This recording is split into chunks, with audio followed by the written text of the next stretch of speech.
Le pasan a sus compañeros. Inicia Kelvin. Voy a iniciar yo. Buenas noches con todos, pues hoy vamos a hablar acerca de las convulsiones neonatales, ¿no? Es importante saber pues que el periodo neonatal es el momento de la vida de mayor vulnerabilidad y que pues si se presentan convulsiones en este periodo son importantes porque son el principal signo clínico de disfunción neurológica, de Yelena, que un momentito. Dígale por favor, que prenda la cámara los que están conectados, por favor.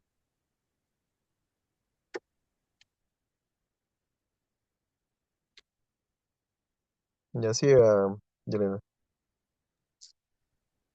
Bueno, decía que es el principal signo clínico de disfunción neurológica o de enfermedades sistémicas graves que se asocian pues, a aumento de mortalidad o de al menos secuelas neurológicas que son irreversibles, pueden ser motoras o cognitivas y de riesgo de que el neonato pues tenga epilepsia posterior. Se debe diferenciar también los eventos o crisis convulsivas de los episodios paroxísticos no epilépticos, ya que estos últimos pues cesan tan solo con la inmovilización o flexionando las extremidades del neonato y no se acompañan de desviación de la mirada ni de otros signos clínicos de los que vamos a hablar posteriormente. Bueno, para hablar de etiología tenemos que saber que la principal causa de convulsiones neonatales, casi en el 45% según la guía, es la encefalopatía hipóxica isquémica, debido a que, bueno, el cerebro tiene periodos de asfixia, o sea, de hipoxia, y estas pues pueden ser agudas o parcialmente prolongadas y producen las convulsiones. Luego tenemos los accidentes cerebrovasculares que pueden deberse al PAIS, que es accidente cerebrovascular arterial perinatal, que ocurre pues casi siempre en el territorio de la arteria cerebral media. Y tenemos la trombosis venosa que se da en el seno venoso cerebral o en el seno sagital superior. La ubicación de las hemorragias también es importante y varía según la edad estacional. Por ejemplo, no cambia. No sé. Eh, las hemorragias de tipo intraventriculares o infartos hemorrágicos periventriculares o cerca de los ventrículos son la principal causa de convulsiones en neonatos que son prematuros. Por ejemplo, las hemorragias subaracnoideas también causan convulsiones, pero las subdurales son asintomáticas en la mayoría de los recién nacidos. Otra causa son las infecciones del sistema nervioso central en las cuales pues, se recomienda la punción lumbar en todo recién nacido en que se sospeche de infección y que haya presentado convulsiones. El caso de neonatos, por ejemplo, inestables hemodinámicamente, se puede empezar un tratamiento empírico para meningoencefalitis de tipo bacteriana, que puede ser por estreptococcus del grupo B, por Escherichia coli, también las virales, que puede ser por herpes virus simple, citomegalovirus o parvovirus.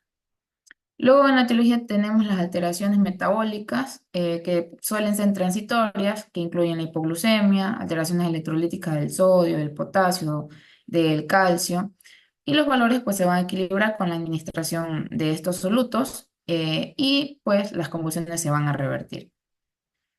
Tenemos también los síndromes epilépticos neonatales que son de tipo genéticos, que se relacionan más a malformaciones cerebrales o alteraciones genéticas como la alteración del gen KCNQ2, que pues codifica sus unidades del potasio y que produce pues hiperexcitabilidad de las neuronas y que produce convulsiones.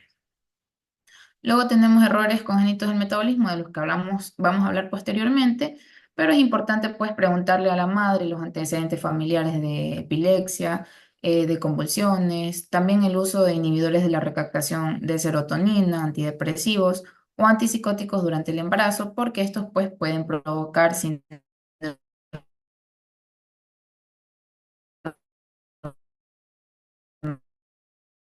de abstinencia con presencia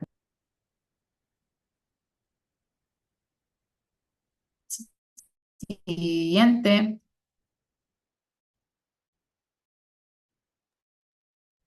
Ya, Yelena, un ratito. No sé, parece que se corta, no sé si me escuchan. ¿Es mi señal o la de usted? ¿Me escuchan?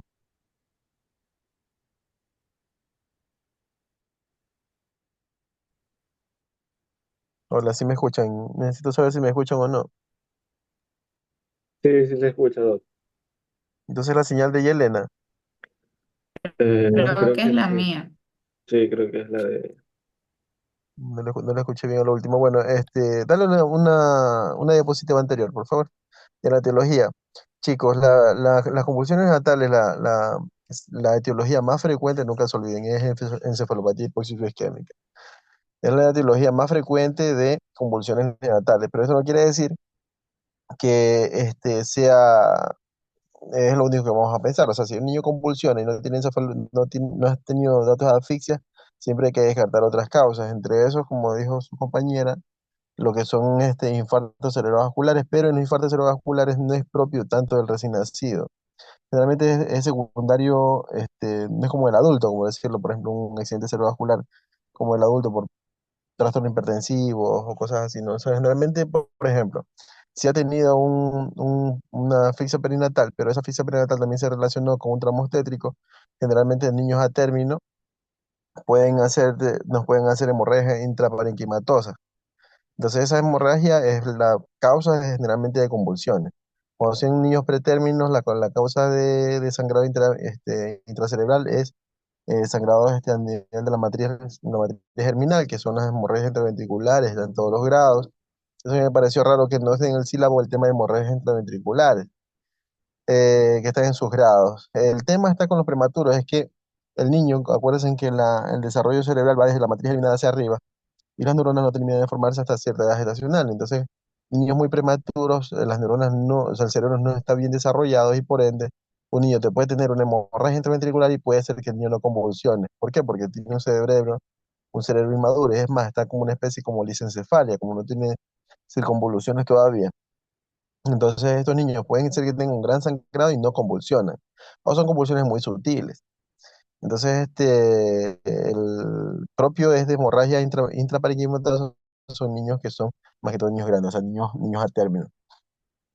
En el tema de infecciones del sistema nervioso central, generalmente se relaciona con sepsis, o sea, bien lo dijo su compañera, con estreptococo y la Escherichia coli, pero hay que tomar muy en cuenta otra bacteria que es la Listeria monocitógena, una de las bacterias que generalmente cuando hay sepsis, generalmente tenemos también infección del sistema nervioso central.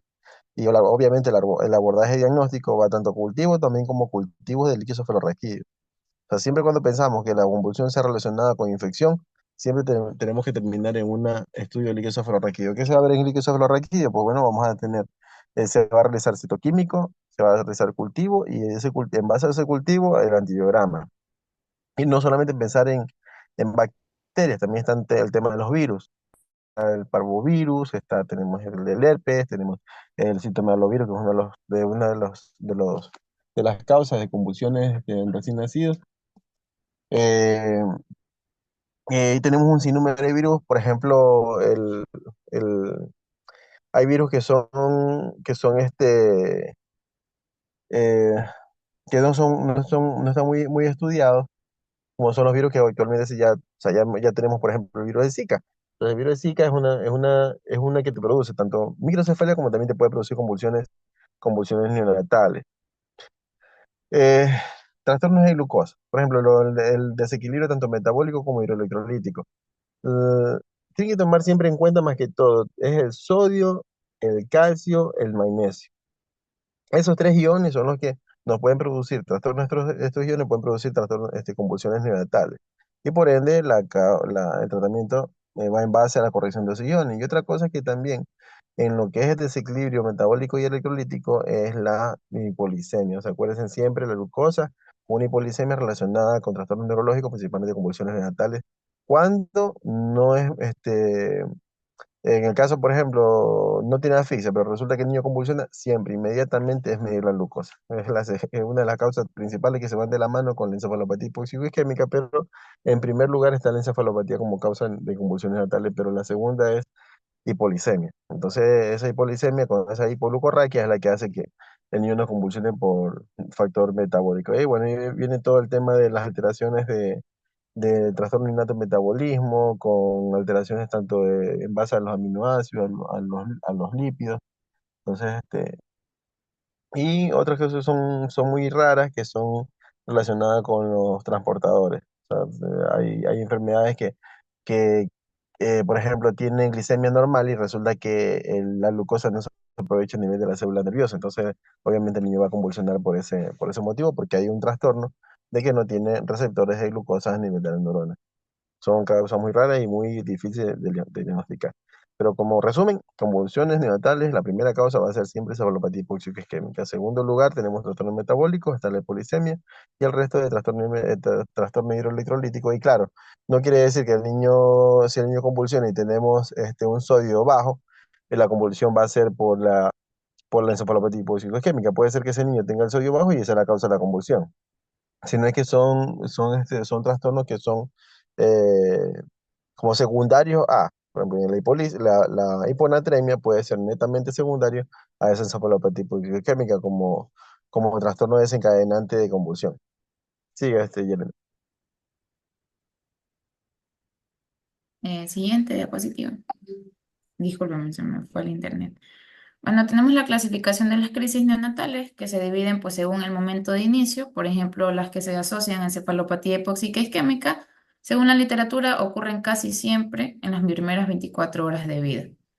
Las convulsiones que ocurren en cambio hasta las 72 horas posteriores al nacimiento se relacionan más, por ejemplo, con accidentes cerebrovasculares, con hemorragias, malformaciones, meningitis bacteriana o VIH en recién nacidos prematuros. Las convulsiones que ocurren, por ejemplo, al final de la primera semana, es decir, al séptimo o sexto día, se relacionan más a trastornos genéticos. Y luego tenemos los síndromes epilépticos neonatales, como por ejemplo la epilepsia neonatal benigna, que es de tipo familiar, y esta pues se caracteriza por tener convulsiones que son de muy corta duración y que se resuelven en poco tiempo. Estas casi siempre pues desaparecen antes de que el niño tenga el primer año de vida. También tenemos las epilepsias relacionadas con malformaciones congénitas del cerebro, como por ejemplo la displasia cortical. Luego tenemos en la clasificación, según la semiología, tenemos las mioclónicas, clónicas focales, tónicas o espasmos epilépticos. Siguiente diapositiva. Según las manifestaciones, pues tenemos las mioclónicas que se asocian a trastornos del metabolismo, por ejemplo, hiperglicinemia no cetósica, que es la acumulación de la glicina, eh, que puede causar convulsiones, por ejemplo, deficiencia de sulfito oxidasa, que vamos a hablar posteriormente. Y estas que son mioclónicas, pues se caracterizan por ser sacudidas súbitas bilaterales, es decir, ambas extremidades de ambos lados, que son rápidas y breves, es decir, que pueden durar menos de 100 milisegundos. Contracciones musculares pueden ser axiales o de miembros, pueden ser focales o multifocales. Tenemos las clónicas focales que se relacionan más a ACV, hemorragias intracraneales, displasia cortical y su característica es que son sacudidas rítmicas pero son lentas, de 1 a 3 por segundo y que se dan en cara, en miembros, en tronco, incluso en el diafragma. Estas pueden ser focales, solo afecta a un grupo muscular de las zonas que nombré, como el cuello, el tronco, y miembros de solo un lado, o multifocales, pero que no tienen asincronía. Luego tenemos las tónicas, que se asocian a los síndromes de epilepsia genética, de los que hablamos anteriormente, y son contracciones musculares que son sostenidas. También pueden ser focales o pueden ser generalizadas. Los espasmos epilépticos pues se relacionan a errores genéticos del metabolismo y se caracterizan porque son sacudidas súbitas que se parecen a las mioclónicas, son de rápida flexión y extensión, pero que son más lentas que los movimientos mioclónicos. Siguiente diapositiva. Ya, un ratito, Yelena. Mira, en la clasificación y te faltó algo. En primer lugar, que las convulsiones neonatales son muy diferentes a las convulsiones pediátricas o del adulto. En neonatales no se observan convulsiones tónico-clónicas. De bueno, las convulsiones neonatales o son tónicas, o son clónicas, son mioclónicas, o son sutiles. No tenemos convulsiones tónico-clónicas típicas, como dice ahí en el dibujo, que son convulsiones como eso, pediátrico. Esos niños sí convulsionan tónico clorhidrato, es rarísimo, súper raro, salvo algunos trastornos graves como el síndrome de Tajara o convulsiones malignas del recién nacido, que son tónico-clónicas, pero es súper raro. Generalmente ellos son clónicas o son tónicas. Por ejemplo, tónica es como dice la imagen, el niño hace tono, tono, tono, tono, se te queda ahí, hace flexiones, hace extensiones de extremidades, puede hacer oculogiros incluso, puede hacer un poco de hiperextensión de la cabecita, del cuello, y esa es una tónica. La clónica es como lo dijo su compañera, la clónica son que de repente los dos miembros o las extremidades inferiores la hace como sacudidas. Esos son clónicas, o sea, hacen clonos, pero no hacen la fase tónica clónica, o son tónicas o son clónicas. Otra forma de convulsión de los niños son atónicas, o sea, de repente el niño está respirando, está llorando, ¡pum! Y se como que se apagó y se queda como que hizo una flacidez generalizada. Eso se conoce como convulsiones atónicas. O sea, son como que el tono se fue. Y la otra son las convulsiones sutiles. En las convulsiones sutiles entran el movimiento de chupeteo. Hace como que el niño está de repente, usted lo ve y comienza a chupetear, pero se relaciona generalmente con taquicardia o se pone un poco cianótico y hace una cianosis peribucal. Otras convulsiones sutiles son el movimiento de boxeo o pedaleo. Es típico, o sea, el niño, usted ve que el niño como que comienza a boxear, como que estuviera pegándole a alguien así, como boxeo, tal cual. Entonces, esos son convulsiones sutiles. Puede ser que lo haga junto con los movimientos de pedaleo o lo haga solo. Entonces, eso como se conoce como convulsiones sutiles. Y el error es que a veces no se saben diferenciar con movimientos normales. Por ejemplo, el niño está que llora y uno dice, no, es que solamente le para, el niño está llorando y está moviendo las extremidades, cuando en realidad el niño está haciendo convulsiones. Generalmente hay taquicardia junto con esos movimientos sutiles. Pero, ¿cuál es la diferencia? Que esos pacientes, si usted de repente está haciendo movimiento de boxeo, usted le sostiene los miembros y si el miembro de repente usted hace como que fuerza, como que el niño no deja de hacer movimiento, pese a que se lo está sosteniendo, eso es una convulsión. Otra cosa es que usted lo sostenga y deja de hacer el movimiento. Entonces eso quizás se puede diferenciar que no sea convulsión, simplemente el niño se está moviendo. Pero generalmente hay una causa. O sea, el niño, por ejemplo, hizo una asfixia, resulta que te hace esos movimientos, probablemente no hay dudas que tenga una convulsión, entonces obviamente tenemos que correr a hacer un electroencefalograma. Y los otros entra también el tema de las convulsiones tónicas, que son las apneas. O sea, de repente el niño dejó de respirar, se quedó ahí todo, se puso morado, hizo un apnea. Primero entra en fase de taquicardia con el apnea, eso quiere decir que es una convulsión. Pero si la apnea se acompaña de bradicardia con desaturación, eso es apnea pura, o sea, no es convulsión, generalmente.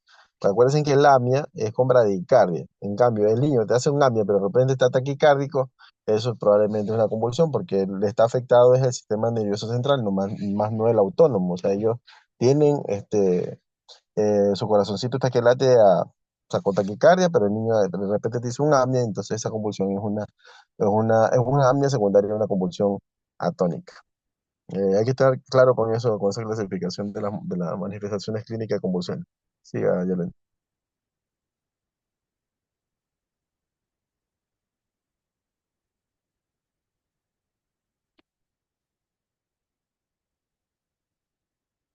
Sí, ese fue el internet.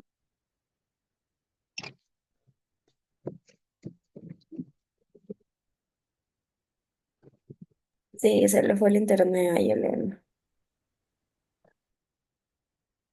Es un problema. Si yo fuera de mi casa, no hay luz. Bueno, puedo seguir yo. Igual solo le faltaba poquito y ya. Y así, a continuar. Dale esto. Bueno, en cuanto al diagnóstico, se recomienda la realización de exámenes complementarios, que de hecho, pues la Sociedad Española de Pediatría los clasifica en los de primera y segunda línea respectivamente. Dentro de los exámenes de primera línea, por ejemplo, encontramos la historia clínica, los exámenes neurológicos, los exámenes sanguíneos, ¿no? Ya sea la determinación, por ejemplo, de electrolitos, la función hepática, los niveles de amonio, lactato, piruvato, hacer la gasometría, la determinación de niveles de ciertos aminoácidos, al igual que también los estudios serológicos, sobre todo basados en la determinación de las enfermedades que forman parte del grupo TORCH, como tal, ¿no? También destaca pues los exámenes de orina, como el cultivo de orina, la determinación de ciertos tóxicos, el estudio de líquido cefalorraquídeo, al igual que también la obtención de estudios imagenológicos. Y bueno, dentro de los exámenes de segunda línea, pues estos más bien se realizan cuando existe cierta sospecha de alguna enfermedad en concreto, ya que, por ejemplo, si sospechamos de algún error innato del metabolismo, por ejemplo, se recomienda la realización del ensayo de piridoxina, piridoxalfosfato, biotina, ácido fólico. Y bueno, todos estos exámenes evidentemente pues son muy importantes para llegar a un diagnóstico como tal, pero el que confirma como tal la convulsión es el electroencefalograma, que bueno, se define una convulsión cuando pues, se presenta pues un patrón anormal que encontramos pues ondas con una amplitud mayor de 2 microvoltios y también con una duración mayor de 10 segundos. Por otra parte, pues también se considera que estamos ante un estado epiléptico cuando pues estas ondas que cumplen las mismas características tienen una duración mayor de 30 minutos de forma acumulativa. Ahora, para llegar al diagnóstico, para hacer este estudio se recomienda o el gol estándar es el electroencefalograma multicanal, que es este que encontramos aquí. Que bueno, este es un estudio que se utiliza para registrar tanto la actividad cerebral desde múltiples puntos, proporcionando pues un enfoque más detallado y localizable. Como pueden observar es este estudio que tenemos aquí, que consiste pues en la colocación de muchos electrodos en la cabeza y cada uno de estos electrodos pues representa un canal, y que son estos que tenemos aquí, y que estos canales pues representan una región específica del cerebro. Por todo esto es un estudio bastante complicado. Además, no es un instrumento médico que se disponga en todos los centros de salud y como tal, pues requiere pues de una capacitación extraordinaria del personal de salud, ya que pues se requiere de un experto para la interpretación y explicación de los resultados.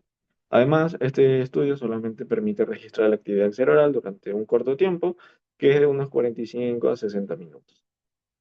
Entonces, debido a todas estas desventajas, si podemos considerarlas así, se recomienda la realización del electroencefalograma de amplitud integrada, que, bueno, es este que encontramos aquí, el cual este pues se centra en medir y analizar la amplitud de la actividad cerebral de manera más global. Es este monitor que encontramos aquí, que solamente pues tiene uno, dos o máximo tres canales y esta a diferencia del otro pues tiene la capacidad de monitoreo en tiempo real y también a largo plazo. Y para la obtención de estos resultados simplemente se colocan muy pocos electrodos, como pueden observar en esta imagen, pues aquí es donde son los puntos más comunes donde se suelen colocar los electrodos.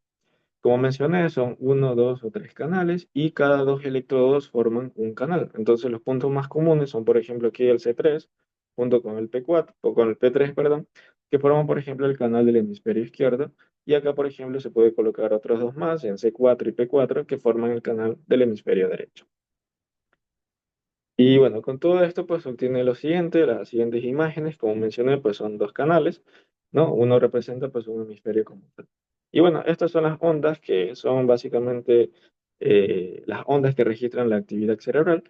Y algo que mencioné es que este estudio permite registrar la actividad cerebral a lo largo del tiempo. Es decir, eh, por ejemplo, permite medir la actividad cerebral en inclusive 24 horas de forma continua. Entonces, para hacer esto, estas ondas que tenemos aquí, por ejemplo, simplemente pues se estrechan de tal manera que pues podemos obtener pues mayor actividad cerebral en mayor tiempo, ¿no? Entonces, por ejemplo, en este ejemplo, tenemos que esto representa la actividad cerebral durante unas 3 horas aproximadamente, ¿no?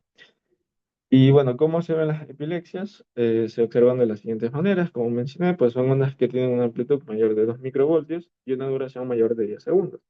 Entonces, se suelen observar como unos pequeños espacios entre las ondas continuas, que aquí en esta imagen pues están señaladas de verde, ¿no? Entonces, es así más o menos como se observan pues las convulsiones como tal, ¿no? Y bueno, aquí tenemos una imagen de un monitor, ¿no? Donde podemos observar también, pues, de señaladas de color verde, pues, aquellas ondas que cumplen, pues, esas características de las convulsiones neonatales. Y algo interesante que también podemos encontrar en este monitor es este parámetro que encontramos aquí, que es la saturación del oxígeno cerebral como tal. Es un parámetro que nos puede utilizar para saber si hay una eficacia con respecto a los tratamientos anticomiciales. De que, por ejemplo, si confirmamos ya la convulsión con el electroencefalograma y iniciamos tratamiento anticomicial, pero este parámetro como tal está disminuido, Esto nos quiere decir que el tratamiento anticomisaral no está siendo muy eficaz, entonces podemos realizar medidas médicas, como por ejemplo o aumentar la dosis del anticomisaral que se había administrado o cambiar a una segunda alternativa. Y bueno, es un dato interesante que se menciona pues en, en la Sociedad Española de Neonatología. Y bueno, aquí también tenemos otras imágenes donde podemos apreciar pues las crisis aisladas, por ejemplo, aquí tenemos crisis repetidas y finalmente pues aquí tenemos el estatus epiléptico. Y bueno, otros estudios que también podemos realizar es la resonancia magnética, porque bueno, es un estudio que nos permite identificar de forma bastante precisa pues la anatomía del cerebro. Entonces podemos detectar, por ejemplo, algún tumor, alguna hemorragia, algún tipo de deformación cerebral. Y bueno, una modalidad que también permite la resonancia es la espectroscopia, en la cual, pues bueno, podemos determinar de forma no invasiva los niveles de ciertos metabolitos, como por ejemplo el N-acetilaspartato, la colina, la creatina y el lactato. Y base a ello podemos, por ejemplo, a veces confirmar algún tipo de error innato del metabolismo sin la necesidad de hacer un estudio, pues, invasivo. Y bueno, con todo lo mencionado, pues con respecto al tratamiento, siempre se va a recomendar como primera medida, pues descartar las causas secundarias, como ya se mencionó, ¿no? Está, por ejemplo, la hipoglucemia, que de hecho, pues en los primeros 3 días se considera hipoglucemia cuando la glucosa está por debajo de 40 miligramos por decilitro. Y a partir del cuarto día en adelante ya se considera pues una hipoglucemia cuando encontramos niveles de glicemia por debajo de 60 miligramos por decilitro.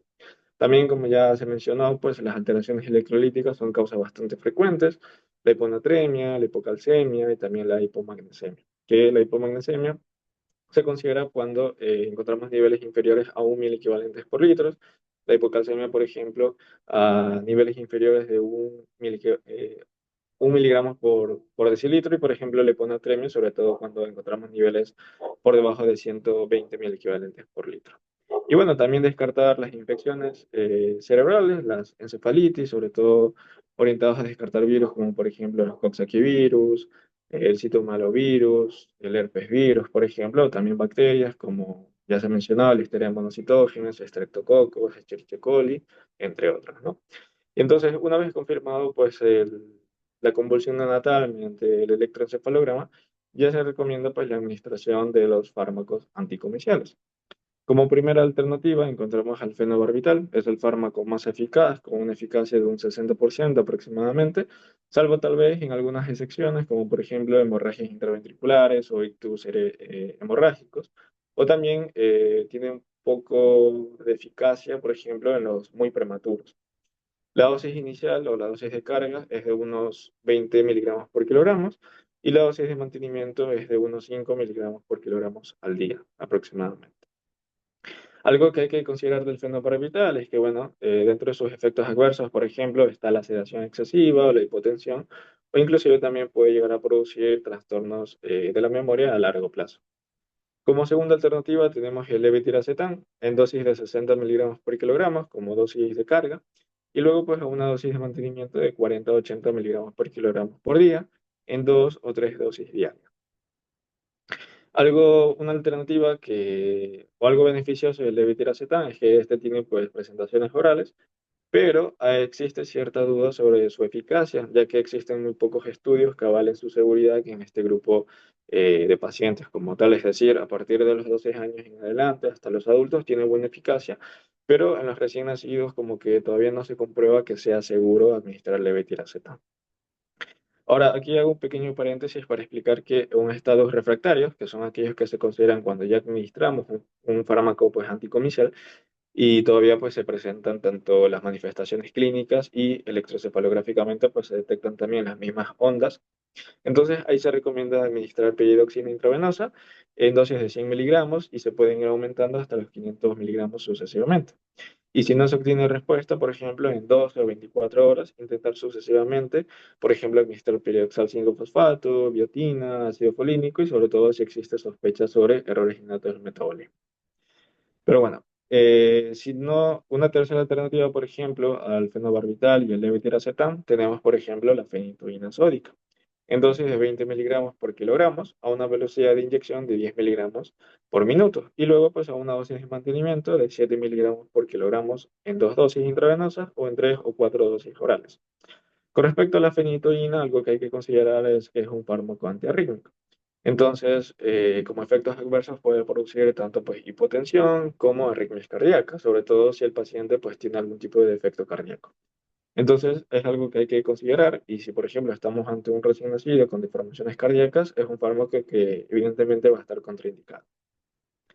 Y bueno, si no se dan las convulsiones o son muy persistentes, estamos ante un estado convulsivo, por ejemplo, se plantean dos alternativas. En primer lugar, el midazolam, en dosis de carga de 0,2 miligramos por kilogramo, seguido de una perfusión continua de 0,05 miligramos por kilogramo por hora. Y si no, pues la lidocaína también, en dosis de cargas de 2 miligramos por kilogramo, y luego a una dosis de mantenimiento de 1,6 miligramos por kilogramo por hora, junto al fenobarbital. Al igual que la fenitoína, la lidocaína pues también es un antiarrítmico, entonces pues no se puede administrar o están contraindicados en los pacientes que pues tienen defectos cardíacos. Y como última opción, si finalmente pues no se da el estado de mal, iniciaremos tiopental intravenoso a dosis de carga de 3 miligramos por kilogramo y luego pues a una dosis de mantenimiento de 1 a 6 miligramos por kilogramo por hora. Y bueno, aquí tenemos un algoritmo que fue sacado de la Sociedad Española de Pediatría, donde pues básicamente resume un poco lo que ya mencioné. Es decir, como primera alternativa está el fenobarbital, como segunda y tercera alternativa está el levetiracetam y la fenitoína. Si estamos en un estado refractario, considerar la administración de piridoxina. Y si los fármacos ya mencionados no hicieron efecto en ninguno de ellos, considerar administrar midazolam o y lidocaína. Si finalmente ninguno de los ya mencionados pues, hizo efecto, considerar administrar pentobarbital en bolos de 5 miligramos por kilogramo por vía intravenosa, seguido por una infusión de 0,5 a 1 miligramo por kilogramo por hora. Y bueno, aquí es otro algoritmo que pues fue sacado de la Sociedad Española de Neonatología, pero que es un poco más de lo mismo. Es decir, si primero sospechamos de una convulsión neonatal, primero hay que descartar aquellas causas secundarias y confirmarlo mediante un electroencefalograma. Si se confirma, pues administrar fenobarbital, por ejemplo, y si no, pues ya, por ejemplo, levetiracetam. Y finalmente, pues si ninguno de estos ya mencionado, fenitoína, midazolam y lidocaína. Y bueno, eso con respecto al tratamiento y con respecto también a la exposición.